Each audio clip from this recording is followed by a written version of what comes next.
Salut! Aujourd'hui, je voudrais vous parler d'un petit concept que je trouve intéressant qui s'appelle la dilution des responsabilités et qui pourrait faire partie des effets de système dont je parlais dans l'épisode 2.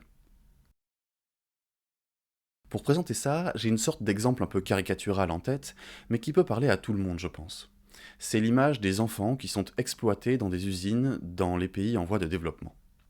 Je suis sûr que vous avez déjà entendu ça de manière plus ou moins sérieuse, et je vous propose qu'on invente un exemple autour de l'achat de vêtements, un jean par exemple, pour comprendre la logique. Déjà, mettons-nous d'accord, faire travailler des enfants 12 heures par jour dans des usines, c'est pas acceptable. Mais imaginons la situation suivante. Moi, je suis dans un pays occidental et j'ai envie de m'acheter un jean. Bon, je vais dans un magasin de prêt-à-porter et j'ai juste des vêtements en face de moi. Je ne sais pas comment ils ont été produits, comment ils ont été transportés, je ne sais pas si l'un est de meilleure qualité que les autres. Bref, la seule indication que j'ai, c'est le prix. Donc on va réfléchir en disant toute chose égale par ailleurs, pour ceux qui connaissent cette expression. Comme je n'ai pas d'autres informations que le prix, je vais préférer prendre un jean avec un petit prix. Parce que même si je prends un jean plus cher, eh bien, je ne sais pas si cet argent il va servir à produire dans de meilleures conditions, ou s'il va juste aller à la marque du vêtement pour faire du profit. Et de toute façon, il suffit que moi-même je sois un peu sous pression financièrement pour que je me pose pas trop la question de prendre des fringues chères ou pas. Donc, bref, en tant que consommateur, je prends le moins cher. Mais on peut monter un cran plus haut en se posant la question du gérant de magasin. Au moment où il fait ses commandes au grossiste, il doit se poser des questions du même genre. Des questions du genre, j'ai le choix entre plusieurs lots de vêtements, bon, je dois prendre lequel?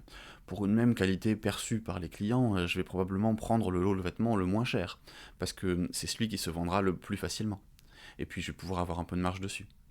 Et si c'est pas le cas, eh bien mes concurrents, eux, ils vendront des produits moins chers et donc ils me dépasseront. Et on peut remonter au type qui importe les vêtements. Lui aussi, il se dit qu'il doit choisir le lot le moins cher, sinon il n'arrivera pas à le vendre et il se fera dépasser par la concurrence. Et c'est pareil pour la personne qui exporte les vêtements. Elle doit proposer à la vente des produits pas trop chers, et donc elle va prendre les vêtements qui viennent d'usines les moins chers. Et pour les directeurs d'usine, c'est encore la même logique. Ils doivent se dire, probablement, ok, pour m'en sortir, il faut que je vende des produits peu chers, sinon je pourrais pas les vendre, parce que la concurrence vendra moins cher.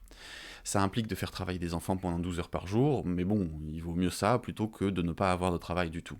Et d'ailleurs, pour optimiser les dépenses, il va falloir rogner sur tous les trucs qui me coûtent de l'argent. Donc on va pas s'investir dans des histoires de sécurité, de confort au travail, de recyclage des produits, et c'est ça en fait où tout le monde se retrouve au chômage. Et au final, dans la réalité, des enfants sont exploités dans des usines. Des usines comme le Rana Plaza au Bangladesh, qui s'est effondré après que les responsables des ateliers aient négligé les fissures apparues dans le bâtiment la veille, et l'accident a fait 1135 morts. Bref, je sais pas si mon exemple est trop caricatural ou pas, mais je me pose la question, qui est responsable de ça? Je veux dire, il y a toute une chaîne de personnes qui sont impliquées dans l'exploitation d'enfants, et c'est la faute de qui? Le responsable de l'usine, s'il ne fait pas ça, il ne vendra plus ses fringues, parce que d'autres le feront à sa place. Toute la chaîne de commerçants qui est au milieu, c'est pareil. Et le consommateur du pays occidental, eh ben, s'il est sous pression financière, il a moyennement le choix. Et même s'il a les moyens, il n'a que très peu d'informations fiables sur le produit pour orienter les modes de production. Même des trucs produits localement, c'est déjà très difficile de connaître l'origine des matières premières, ou la manière dont elles ont été produites, ou encore si les normes de sécurité et de santé au travail sont respectées. Alors, à l'autre bout du monde, vous imaginez. Dans cette expérience de pensée fictive, j'ai vraiment l'impression que personne n'est à 100% responsable, mais que tout le monde se partage un peu la responsabilité de cette exploitation. Et dans ces cas-là, quand on est un maillon de la chaîne, c'est hyper facile de rejeter la faute sur les autres, ou même de juste n'avoir aucune conscience des conséquences de nos actes. C'est ça que j'appelle la dilution des responsabilités.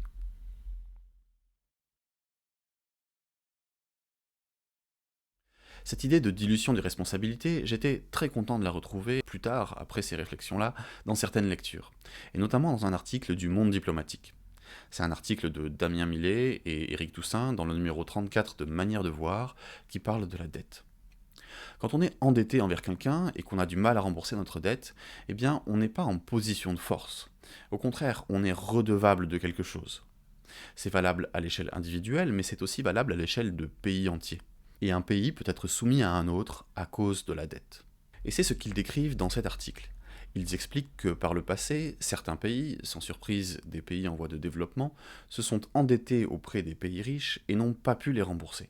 Et dans ce cas, des négociations se lancent pour savoir quoi faire. Le deal est le suivant, les pays riches annulent la dette des pays endettés, mais en échange, ils ont certains droits.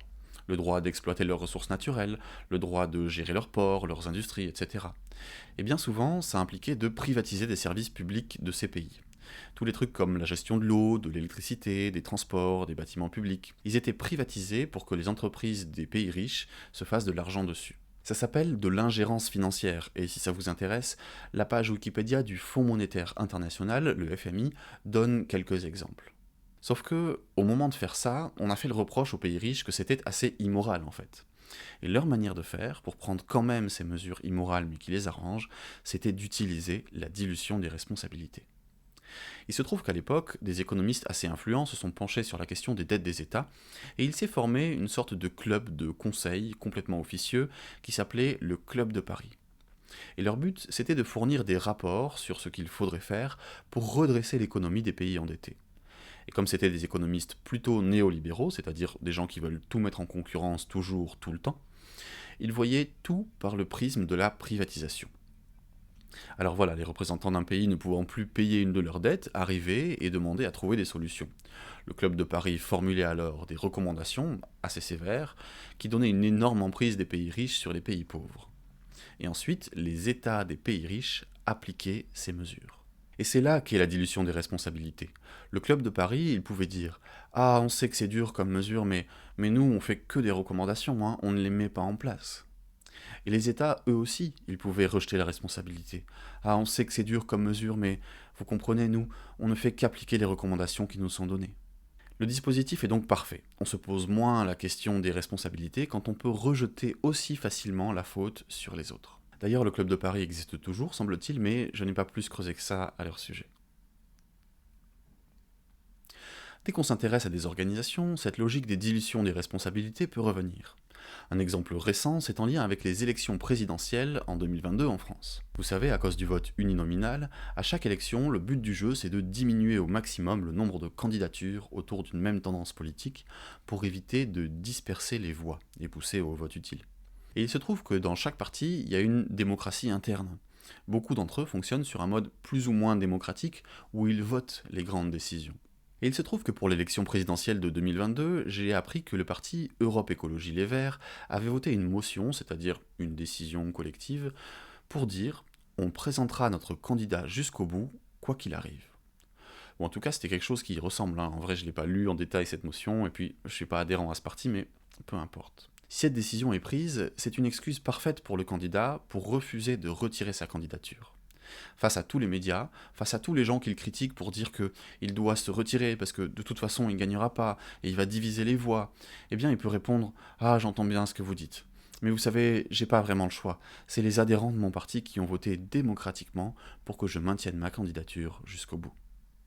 Je dis pas que c'est bien, je dis pas que c'est mal, mais je trouve que c'est encore un exemple concret de dilution des responsabilités. Si vous vous intéressez à la question climatique, vous savez probablement que les premières conclusions scientifiques solides à propos du dérèglement climatique ont commencé dans les années 1970. Ça fait donc 50 ans, et il semblerait bien que peu de choses aient été entreprises, ou en tout cas rien qui soit vraiment efficace. Pour expliquer ça, un des concepts qui s'est popularisé, c'est le triangle de l'inaction climatique. C'est l'idée que, dans un pays, on peut différencier à peu près trois types d'acteurs: les individus, les entreprises et l'État. Et tous les trois contribuent à l'activité économique du pays. L'immense majorité du temps, cette activité économique a besoin d'énergie fossile pour fonctionner, ou bien des ressources au sens large, et donc ça entraîne des émissions de gaz à effet de serre, ou bien ça détruit certains environnements pour prélever les ressources, et puis ça génère des déchets. Et alors, qui est responsable de ces problèmes? Les individus, les entreprises ou l'État? C'est assez difficile de faire la distinction entre les différentes activités parce qu'elles sont en interaction les unes avec les autres. Les entreprises produisent des biens et des services pour les individus. L'État donne un cadre et des règles de fonctionnement aux entreprises et aux individus.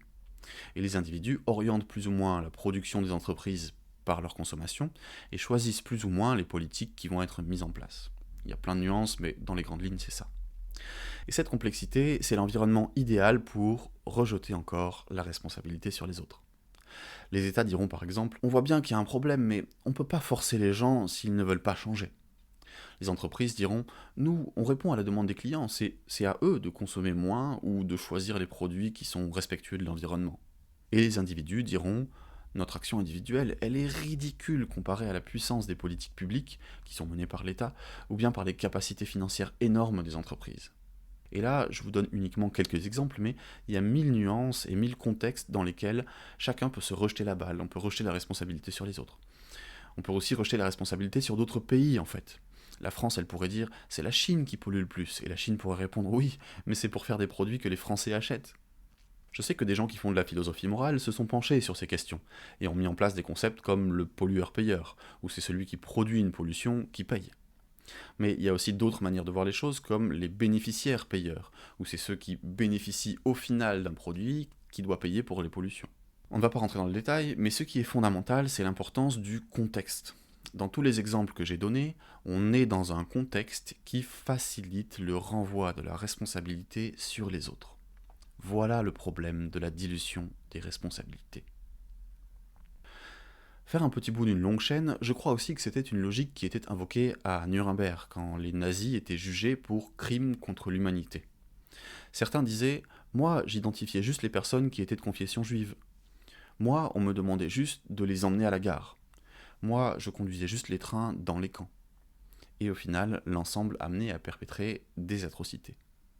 D'ailleurs, à propos d'obéir aux ordres, je pense qu'on peut appliquer aussi ce principe de dilution des responsabilités dans le cas de violences policières pendant des manifestations.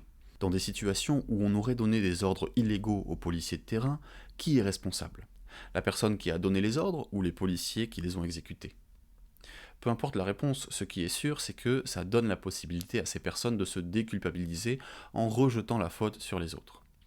Les policiers pourront dire: c'est l'ordre qu'on m'a donné, j'ai simplement obéi aux ordres. Et leurs supérieurs pourront dire: ils ont le devoir de refuser un ordre illégal, et c'est à eux de juger si les ordres sont illégaux en fonction du contexte. Bref, c'est un autre exemple qui me semble pertinent. Pendant longtemps, j'ai pensé que la dilution des responsabilités était toujours quelque chose de négatif. Et récemment, j'ai découvert quelques exemples pour lesquels il me semble que ça peut être utile.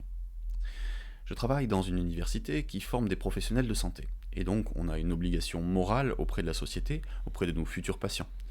On doit assurer à la population que les praticiens seront compétents et avec un savoir-être de qualité. C'est-à-dire qu'ils ne risquent pas de faire du mal aux patients d'une manière ou d'une autre et qu'ils vont être efficaces. Mais parfois c'est compliqué, on tombe vraiment sur des gens très mauvais, parfois sur le plan technique mais aussi sur le plan humain. Et par principe, ces gens-là, on ne doit pas valider leur diplôme. Ils seraient dangereux en fait, et tant pis pour eux, il faut qu'ils fassent autre chose, un autre métier. Et c'est en parlant de ça avec un collègue qu'on s'est dit qu'il serait intéressant de diluer les responsabilités. Parce que c'est dur humainement de renvoyer quelqu'un d'une formation. Nous, on est humain en tant qu'enseignant, on est plutôt attentif et compréhensif avec les étudiants, on essaye en tout cas. Et plus important encore, pour qu'une formation réussisse, il faut qu'il y ait ce qu'on pourrait appeler une alliance pédagogique, c'est-à-dire une relation de confiance entre enseignants et étudiants. Alors si on répartit les rôles en disant qu'il y a une personne qui émet un avis sur le parcours de l'étudiant et une personne qui décide au final de sa non-admission en année supérieure ou bien du renvoi de la formation, eh bien c'est plus juste pour tout le monde et c'est humainement moins difficile. Bon alors on n'a pas mis ça consciemment en place, c'est juste resté dans notre tête comme une réflexion intéressante, comme quoi la dilution des responsabilités pouvait être pertinente dans certains cas. Mais je connais pas assez les procédures dans l'école pour savoir comment ça se passe pour l'invalidation du parcours d'un étudiant. Et ce dispositif, c'est aussi ce qui se passe pour le baccalauréat en France. Les profs n'évaluent pas les copies de bac de leurs élèves. Un autre cas intéressant, c'est ce qui s'est passé autour de la Convention citoyenne pour le climat. Vous savez, les 150 citoyens tirés au sort pour décider des mesures à prendre pour limiter de 40% les émissions de gaz à effet de serre d'ici 2050. Pendant longtemps, je trouvais pas normal que ces citoyens ne puissent pas prendre de décision. Parce que la méthodologie utilisée pour cette convention était vraiment très rigoureuse, et beaucoup plus légitime dans une démocratie qu'un système représentatif de vote tel qu'il existe actuellement. Mais peu importe, je vous raconterai pourquoi je dis ça à d'autres occasions. En tout cas, je trouvais qu'il aurait mieux valu que les 150 citoyens aient un pouvoir décisionnel. Mais on m'a un jour donné l'argument suivant. C'est une bonne idée que les citoyens n'aient qu'un avis consultatif, parce que s'ils avaient un avis décisionnaire, le poids des responsabilités serait trop grand pour eux. Ils auraient probablement subi des pressions énormes de la part de professionnels du lobbying qui auraient orienté les ambitions à la baisse. Et cet argument, il m'a convaincu. Peut-être qu'en diluant les responsabilités entre les 150 citoyens qui donnent un ensemble de mesures et les députés qui décident de leur application, ça leur a permis d'être plus à l'aise pour réfléchir et définir de meilleures mesures et plus ambitieuses que s'ils avaient toute la responsabilité sur leurs épaules. Bref, parfois, peut-être, la dilution des responsabilités peut être intéressante. Voilà, on arrive à la fin de notre épisode. Quand je vois des gens qui agissent de manière immorale, régulièrement on peut observer ce phénomène de dilution des responsabilités. D'ailleurs, après avoir rédigé le script de cet épisode, j'ai relu l'article de Marie-Claire Villeval dont je vous parlais dans l'épisode 1. Et il montre que cette dilution des responsabilités a pu être mise en évidence expérimentalement. Quand on demande à des gens de prendre des décisions difficiles, ils ont tendance à être plus durs quand quelqu'un leur a donné le conseil de le faire. Et la dilution des responsabilités, c'est un phénomène qui est d'autant plus facilité par le fait que souvent, dans notre monde, on n'a accès qu'à une toute petite partie de la réalité. On a du mal à faire le lien entre les causes et les conséquences dans un monde aussi complexe que le nôtre. Et c'est un psychologue qui s'appelle Daniel Kahneman qui rappelle ça avec une phrase qu'il répète tout le temps dans ses livres et ses travaux. « What you see is all there is ». En français on dirait « seul compte ce qui est connu ». On n'a accès qu'à un tout petit bout de la réalité, et il est très facile de se raconter des histoires où on a le bon rôle. Ou en tout cas, on ne se pose pas la question de notre potentielle responsabilité sur des choses pas cool qui pourraient arriver. Et on oublie tout ce qui est lointain ou indirect. Bref, je vous invite à regarder autour de vous pour essayer de repérer des situations où cette dilution des responsabilités est à l'œuvre. Des situations où chaque personne est responsable d'un petit bout, d'un phénomène qui en vient à faire beaucoup de mal au final. Et dans ces situations, peut-être que vous observerez la facilité des gens à rejeter la responsabilité sur les autres au lieu de prendre leur juste part. Maintenant, comment on fait pour changer ça ? Eh bien déjà, en prendre conscience, c'est une manière d'en sortir. Mais aussi, comme c'est le contexte qui pousse les individus à rejeter la faute sur les autres, il faudra probablement changer le contexte. Changer la manière dont on se structure collectivement pour pousser à ce que les acteurs se sentent responsables de leur juste part, plutôt que se dédouaner. Enfin, on va en rester là, merci de m'avoir écouté, et à bientôt pour la suite.